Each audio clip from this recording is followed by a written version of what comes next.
ये बताया गया है कि ध्यान साधना तब करनी चाहिए। क्या गुफाओं में जाकर ध्यान साधना तब करने से ही मोक्ष मिल जाएगा या कुछ और भी करना पड़ेगा सर इसके लिए? देखिए, वैसे तो 6 जो मार्ग बताए हैं योग दर्शन में वो पूरा इसी के ऊपर निर्भर करते हैं, लेकिन मोक्ष से पहले की भी एक सीढ़ी है, क्योंकि मोक्ष हमारे पास एक शब्द है, एक वर्ड है।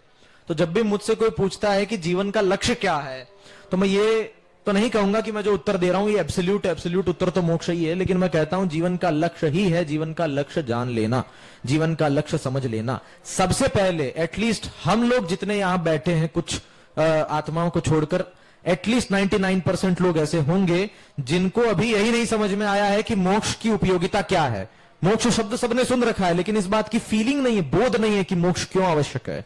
क्योंकि यदि हमें मोक्ष का बोध होगा तो हम तुरंत यहां से जाते हुए ये नहीं देखेंगे कि हमारा पर्स कहां पर है, हमारा मोबाइल कहां है, किसने कितना मैसेज किया है।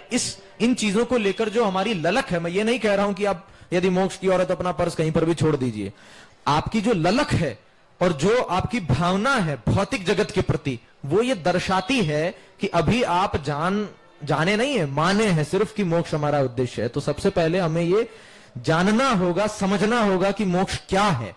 तो यदि मोक्ष को जानना है तो गुफा में जाने की आवश्यकता नहीं है, ये अंदर की यात्रा है, बाहर की यात्रा नहीं है। बाहर चाहे आप विमान बना लें, कोई टेक्नोलॉजी बना लें, एक ग्रह से दूसरे ग्रह पर चले जाएं, लेकिन ये अंदर की यात्रा है।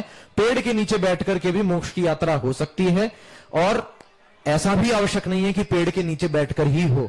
फ्लाइट में या वीआईपी लॉज में बैठकर के भी मोक्ष की यात्रा कंटिन्यू हो सकती है। ये एक आंतरिक विषय है, इसका बाह्य जगत से कोई रिलेशन नहीं है, दूर दूर तक कोई रिलेशन नहीं है।